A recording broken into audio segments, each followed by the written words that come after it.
అక్కడ చూడండి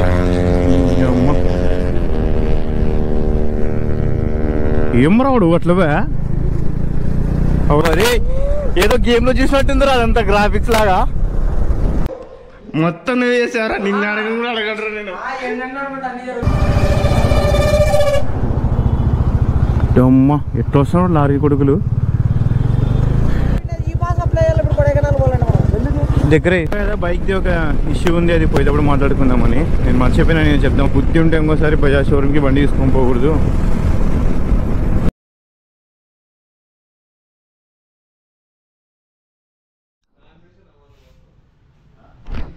good morning from సలాం పొద్దున అన్వేషణ పైలోకి వచ్చినాడు ఎందుకంటే మున్నార్ పోతున్నాం కాబట్టి ఆ జోష్ ఉండాలి మనకి నిన్న ఫుల్ ఆఫ్ అడ్వెంచర్ అయిపోయింది అందరూ దిల్ కుస్తూ ఉన్నారు ఈరోజు ఎట్ట తిరిగి మున్నార్ కష్టంగా పోవాలని నిన్న ఏమేమి జరిగిందో అన్ని ఒక్కొక్కరికి అడిగి తెలుసుకుందాం వాళ్ళ ఫీలింగ్ ఏంటో బ్రో నిన్న జరిగిన అడ్వెంచర్ గురించి మీ ఫీలింగ్ ఏంటి బ్రో అద్భుతం మహా అద్భుతం సో నెక్స్ట్ మన కో-రైడర్ మసద్ నడుదాం బ్రో నిన్న జరిగిన అడ్వెంచర్లో మీకు జరిగిన అనుభవాలు ఏమన్నా షేర్ చేసుకుంటారా అది ఒక జరగరాని సంఘటన ఎవరు ఊహించినటువంటిది హఠాత్ పరిణామం అదొక హఠాత్ పరిణామం अमन भाई को एकदम ब्रो कल चले ना वो इंसिडेंट कैसे लगा वो इंसिडेंट होते रहते हैं मेरे साथ तो बहुत हुआ ऐसे इंसिडेंट हाँ बाकी होते रहते हैं एक्सपीरियंस आपको मिलेगा टाइम के साथ राइड कर करके मिलेगा आपको అమన్ భాయ్ చాలా రైడ్ చేస్తాడు లదాఖ్ 2-3 సార్లు పోయినాడు స్పిటి వ్యాలీ అన్ని తిరిగి మొత్తం నార్త్ ఇండియా సౌత్ ఇండియా అన్ని తిరిగినాడు బట్ మన క్రేవ్తో ఒకసారన్నా ట్రావెల్ చేయాలని చెప్పేసి మనతో అదే పనికి వచ్చినాడు పాపం చాలా అంటే చాలా ఓపికతో ఉన్నాడు మనిషి సో ఇక్కడ ఇంకొకరు ఉన్నాడు పిల్లిలాగా తొక్కిస్తున్నాడు ఆ మనిషి నిన్న ఎట్లా ఉండిందో షేర్ చేసుకోవాలి కంపల్సరీ చెప్పు నిన్న ఎట్లా ఉండింది బ్రో చాలా బాగా సాగింది ఏమంటే కొన్ని అనుకోని పరిస్థితుల వల్ల కొన్ని కారణాల వల్ల టైం లేట్ అయింది నిన్న అన్నం తీసుకుంటారు main the black sheep here is Vasi మొత్తం నువ్వు చేసావరా నిన్న అడగ కూడా అడగడరా నేను సో లగేజ్ మొత్తం ప్యాక్ చేస్తున్నాం స్లోగా టైం 6 అవుతుందా టైం 5 స్టార్ట్ అయిదాం అనుకున్నాం మళ్ళీ 1 అవర్ లేట్ అయిపోయింది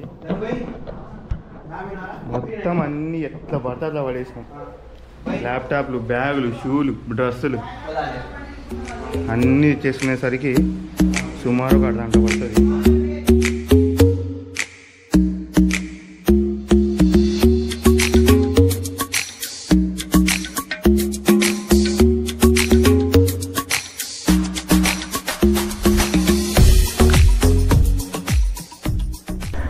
ట్యాంక్ బ్యాగ్ ఫిట్టింగ్ అయిపోయింది లగేజ్ ఫిట్టింగ్ అయిపోయింది వాడమ్మ ఎంత బల్కీ కనిపిస్తుంది బండి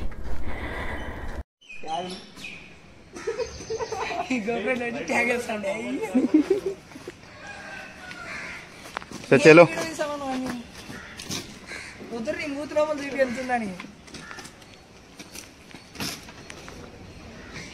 ఇదే హోటల్ అమృత్ బాగానే ఉంది 450 చార్జ్ చేశారు విత్ ఏసీ per person 450 మరి పర్ పర్సన్ 450 అందరు కలిసి 450 అంటే వాడు అమ్ముకోవాలి కదా దీని బిల్డింగ్ సరే అయిపోయిందా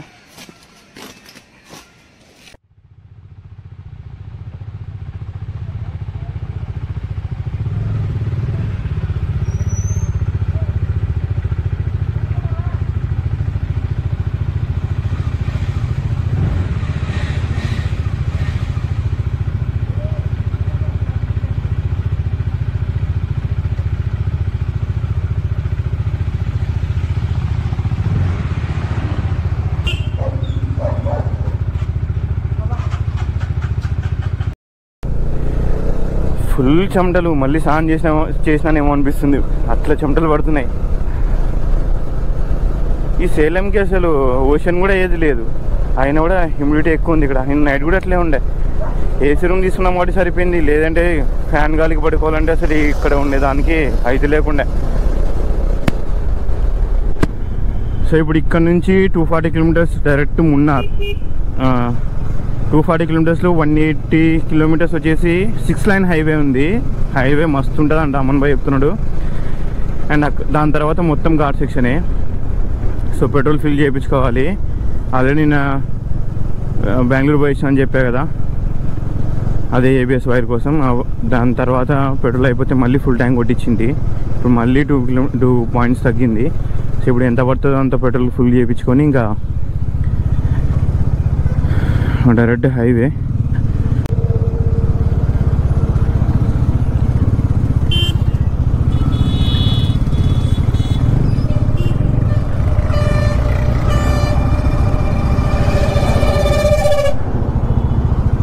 అమ్మ ఎట్లా వస్తున్నాడు లారీ కొడుకులు. నిన్న ఎన్ని యాక్సిడెంట్స్ చూసామంటే 4 చూసాం యాక్సిడెంట్స్ నిన్న. అన్నీ వోల్వో బస్సులు, అదే ట్రావెల్ బస్సులు ఉంటాయి కదా, అవి ఈ లారీలే, వేరే ఏం లేదు. Full tank.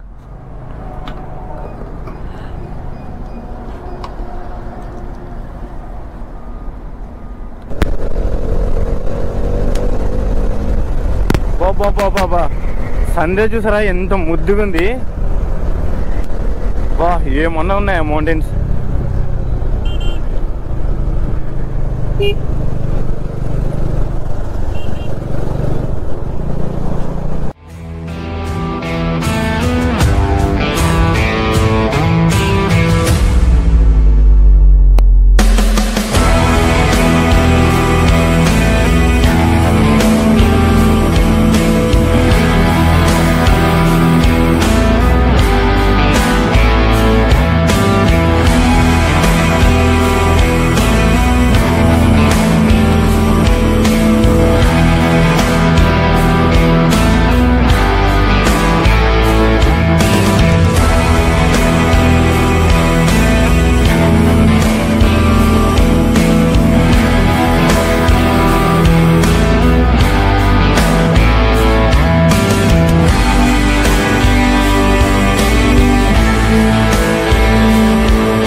ఎంత పెద్దగా ఉంది లారీ.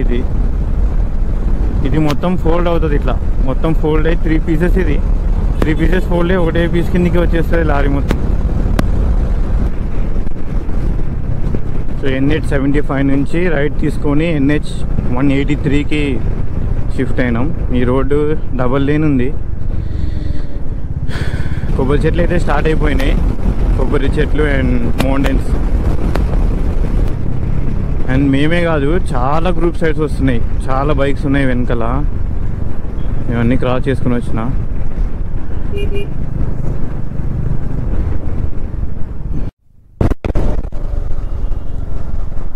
ఇక్కడ నుంచి రైడ్ తీసుకుంటే కొడైకెనాల్ చాలా దగ్గర, 52 కిలోమీటర్స్ ఉంది అంతే. ఇది కొడైకెనాల్ రోడ్.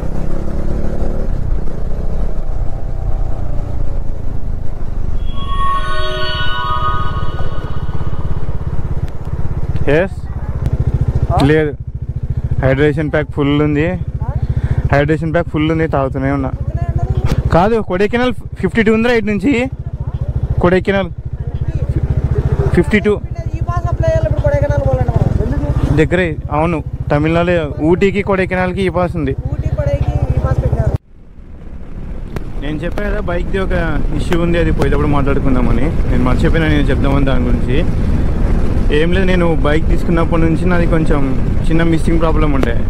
అది కర్నూలులో భారత్ బజాజ్ షోరూమ్ ఉంది కదా, బంగారుపేటలో చెక్ చేపిస్తే పికప్ ఆయిల్ పోయిందని చెప్పినాడు. దానివల్ల బైక్ ఒకసారి సెల్ఫ్ చేస్తే స్టార్ట్ కాదు, రెండోసారి చేస్తేనే స్టార్ట్ అవుతుంది. కొంచెం కాయిల్స్ హీట్ అయిన తర్వాత మళ్ళీ స్టార్ట్ అవుతుండే. సో ఈ ప్రాబ్లం ఉంది. ఈ ప్రాబ్లం ఉన్నా కూడా నేను చిక్మంగళూరు రైడ్ చేసా, ఇంకొక రైడ్ చేసా. నేను కాయిల్ చేంజ్ చేద్దామని చెప్పి మర్చిపోయిన దాని గురించి. నేను బ్యాటరీ ఇష్యూ ఉందేమో అది ఇది అని అనుకున్నా. అంటే సెల్ఫ్ కొడితే స్టార్ట్ అవ్వడానికి పికప్ ఆయిల్ అనే రీజన్ నాకు షోరూంలో చెప్పలేదు. వాడు జస్ట్ పికప్ తగ్గుతుంది బండి, ఇది పోయించు అని చెప్పినాడు. అదేమైందంటే 7 months తర్వాత బైక్ స్టార్ట్ కాకుండా మొత్తం షట్ డౌన్ అయిపోయింది. షట్ డౌన్ అయిపోతే మేము నా గ్యారేజ్లోనే కోడింగ్ మొత్తం చెక్ చేస్తే పిస్టన్ సెన్సార్ ఏదో పోయిందని చూపించింది. పిస్టన్ సెన్సార్ ఎట్లా పోతుంది అసలు, రన్నింగ్ బైకే కదా, మరి రఫ్ కూడా యూజ్ చేయం కదా అనేసి మళ్ళీ ఒకసారి బండి షోరూమ్కి తీసుకెళ్ళిన టో తీసుకొని పోతే ఆయన అదే పికప్ ఆయిల్ పోయింది, మీరు చేంజ్ చేసుకోవాలి అని అన్నాడు. సరే ఎప్పుడు తెప్పిస్తారు అంటే 15 days అవుతుంది అన్నాడు. 15 days వరకు నేను బైక్ని ఇక్కడ పెట్టి ఇది చేయలేను, షోరూంలో నేను పెట్టలేను. సో నా ఫ్రెండ్ వస్తున్నాడు హైదరాబాద్ నుంచి, నేను తెప్పించుకుంటా అని చెప్పేసి తెప్పించి షోరూంలో ఇచ్చేసాను. ఇచ్చిన తర్వాత హెడ్ మెకానిక్ లేడు, రాలేదు, లీవ్ పెట్టని చెప్పి 1 week బండి ముట్టుకోకుండా పక్కన పడేసినారు. సో 1 week తర్వాత అయినా ముట్టుకున్నారా అంటే, సో ఆ పికప్ కాయిల్ వేయడానికి మ్యాగ్నెట్ కవర్ తీసేసి లోపల మ్యాగ్నెట్ కాయిల్ ఒకటి వస్తుంది రౌండ్, ఆ రౌండ్ తీయాలి. ఆ రౌండ్ తీయాలంటే సపరేట్ పుల్లర్ ఒకటి కావాలి, అది ఒక్కొక్క బైక్కి ఒకలా వస్తుంది అనమాట. సో వాళ్ళు దీన్ని లేదని చెప్పినారు, అది లేదనేసి మళ్ళీ ఒక 1 week పొడిగించినారు. అక్కడికే 2 weeks అయిపోయింది. సో నేను ఏం చేశాను అంటే ఇంకా నాకు అక్కడికే ఓపిక చచ్చిపోయింది. షోరూమ్కి పోయి కంప్లైంట్ చేసి వాళ్ళు హెడ్ మెకానిక్ లేడు, లీవ్ పెట్టాడు, అందుకని మీ బైక్ ఇంత డీలే అయిందని చెప్తే, పుల్లర్, దాన్ని పుల్లర్ అంటారు ఆ టూల్ని, పుల్లర్ లేదు మ్యాగ్నెట్ తీయడానికి, అది వచ్చిన తర్వాత మళ్ళీ తీస్తామన్నారు. సరే వేరే షోరూమ్కి తీసుకురా, తెప్పియండి, మీకు చాలా కాకపోతే నేనే తీసుకొని వస్తాను, కొన్ని అయినా తీసుకొని వస్తాను, నాకు ఎంత పడదు అది ఒక 1000 రూపాయలు 1200 పడుతుంది, ఒకవేళ తీసుకున్న కూడా నాకు కూడా యూజ్ అవుతుంది గ్యారేజ్లో. సో అని చెప్తే సరే వేరే షోరూమ్కి తెప్పిస్తా అని చెప్పి తెప్పించినారు. ఆ పుల్లర్ కూడా సగం అరిగిపోయింది, దాంతో కూడా పని కాలే. అది కూడా రెహమాన్ తీసిస్తే అప్పుడు పికప్ ఆయిల్ వేసినాడు. సో ఈ చిన్న చిన్న పనులు చేయడానికి కూడా షోరూంలో ఎంత బద్దకస్తులు ఉంటారంటే మెకానిక్స్, వాళ్ళకి అర్థం కాదు, వాళ్ళకి శాలరీ వస్తుంది తీసుకొని వెళ్ళిపోతారు. కానీ మనం బైక్స్ కొని అన్ని రోజులు అక్కడ దుమ్ము పెట్టి షోరూంలలో బండి మనసు మొత్తం బండి పైన లాగుతుంటుంది, అయిపోయింది లేదు అని ఫోన్ చేస్తుండాలి. సో నేను ఈ ప్రాబ్లం ఫేస్ చేసా. బుద్ధి ఉంటే ఇంకోసారి బజాజ్ షోరూమ్కి బండి తీసుకొని పోకూడదు అని నేను డిసైడ్ అయినా. ఇలాంటి ఇష్యూస్ మీరు ఏమైనా ఫేస్ చేస్తారా మీ లొకేషన్లో ఉన్న షోరూమ్స్ కానీ, లేదా మీకు ఎమర్జెన్సీ ఎక్కడన్నా పోయినప్పుడు షోరూమ్స్కి వెళ్ళి ఉంటారు కదా ఎమర్జెన్సీ టైంలో, అక్కడ ఏదైనా irresponsible mechanics, irresponsible service managers ఉంటారు కదా, నేను ఏమైనా ఫేస్ చేసింటే కామెంట్ చేయండి. నేను ఇన్స్టా స్టోరీ పెడితే నాకు పిక్చర్ రెస్పాన్స్ వచ్చింది. చాలామంది ఇదే ప్రాబ్లం ఫేస్ చేస్తున్నారు సర్వీస్ సెంటర్లతో, ఎస్పెషల్లీ బజాజ్. ఈ ల్యాండ్స్కేప్ వ్యూ భలే ఉంది కదా, పైన మౌంటైన్స్ క్లౌడ్స్ తగులుతున్నాయి.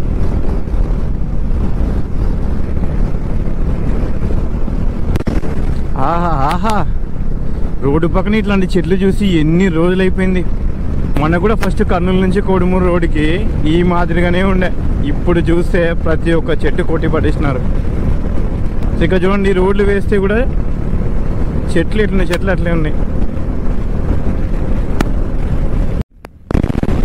ఇంకా కేరళ ఎంటర్ కాకముందే ఆ కేరళ కూల్ బ్రీజ్ తగులుతుంది. అప్పుడే ఎక్కడ చూస్తే కూడా కొబ్బరి చెట్లే, మొత్తం కొబ్బరి చెట్లు, మౌంటైన్స్, పైన క్లౌడ్స్, ఇవే కనిపిస్తున్నాయి. అక్కడ చూడండి,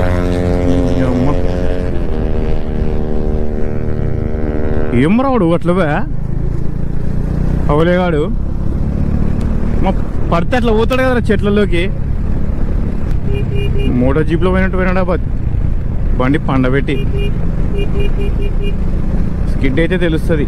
హాస్పిటల్లో పోయి వండుకుంటాడు రోడ్డు పై నుంచి, సరాసరి బైక్ పై నుంచి బెడ్ పైన. 950 వచ్చినాం ఇంటి దగ్గర నుంచి ఇప్పుడు వరకు. అంటే ఒక 100 తీసేయండి, ఎందుకంటే బెంగళూరు పోయి ఇచ్చినాం కదా మధ్యలో. 100 తీసేస్తే 850. ఇప్పుడు ఇంకా ఒక 40 kilometers ఉంది. బా ఏం దుమ్మురా రే, ముందే చచ్చిపోతున్నాం దుమ్ముతో. మళ్ళీ వీడు ముందు నుంచి పోతున్నాడు. మస్తు ఎంజాయ్ చేస్తున్నారు పాండిచేరి వాళ్ళు బస్సులో, డాన్స్లు వేస్తూ విజిల్స్ వేస్తూ. విజిల్ పడు మరి ఏదో గేమ్లో చూసినట్టుందిరా అదంతా గ్రాఫిక్స్ లాగా.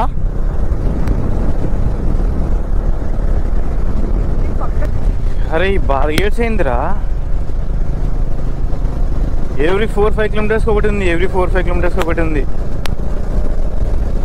గేట్ డౌన్ చేయడం లాగడం, డౌన్ చేయడం లాగడం. బా ఏముందా బా, నేచర్ మస్తుంది. చూడండి ఎంత బాగుంది కదా పైన. ఏ పోయే కొద్ది కొండలు వస్తున్నాయి.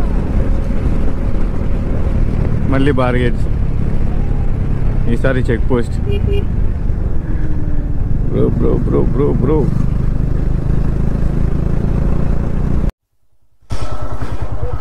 ఇందాక కొండ చూసాం కదా, అన్ని క్లౌడ్స్ ఉన్నది. ఆ కొండ ఎక్కుతున్నాం ఇప్పుడు. మొత్తం ఘాట్ రోడే. బండి పండబెట్టుడు లేపుడు, పండబెట్టుడు లేపుడు. లేదు పండేసి నేను కూడా పడుకుంటా.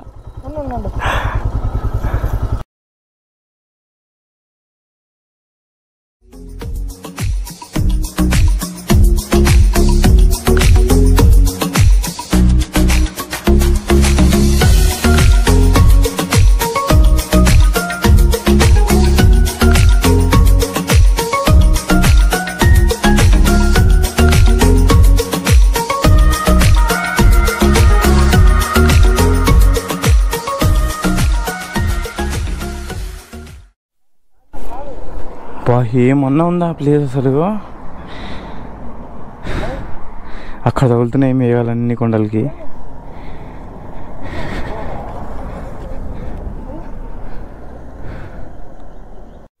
మనోళ్ళు ఫోటోలు తీసుకుంటారా అంటే కోతులకి కుక్కలకి తీసుకుంటున్నారు. అర్ధగంట టైం బొక్క. కానీ లొకేషన్ మాత్రం మంచిగా ఉందిరా, వర్త్ ప్లేస్.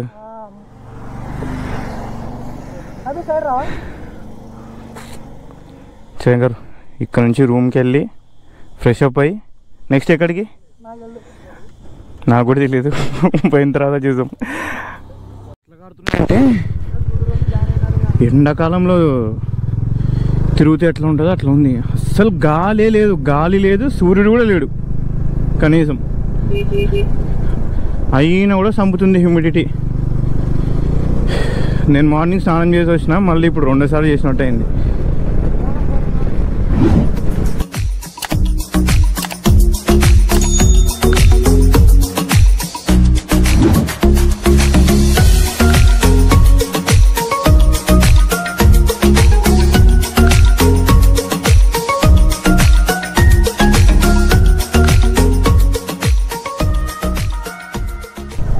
అది Kerala border. So finally officially we are in Kerala now.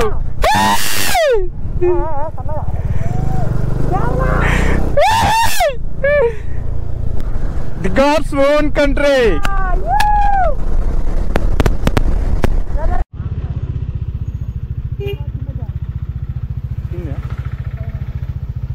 Shri Lakshmi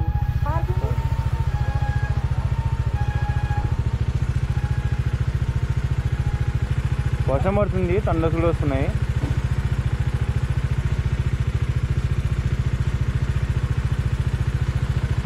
ఇప్పుడే అనుకున్నాం కేరళలో వర్షం పడుతుందని చెప్పినారు కదా, లేదు కదా అని.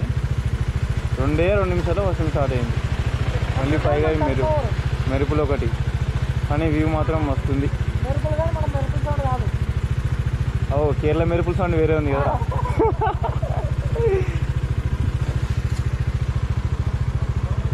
మనల్ని పైనకి పోయి రూమ్ మాట్లాడుతున్నారు.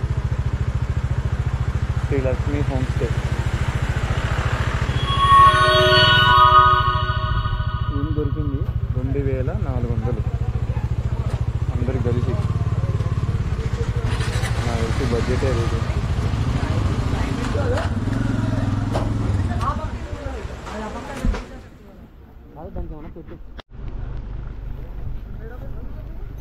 అరే ఏం రాదు, మనం వచ్చినాక పడుతుంది వర్షం. పుణ్యాత్మలమే. కొంచెం లోపల పెట్టాల్సింది మసూద్ బండి.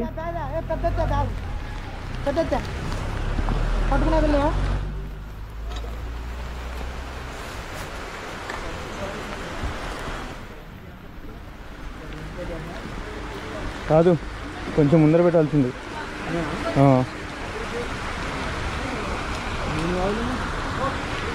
అన్ని బండ్లలోంచి పొగలు వస్తున్నాయి.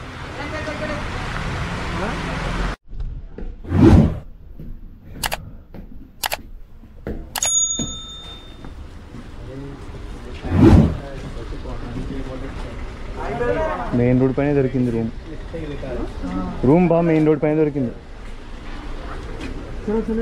और डर लग रहा है थोड़ा भी अगर वेट क्या है ये तो बहुत मुश्किल है।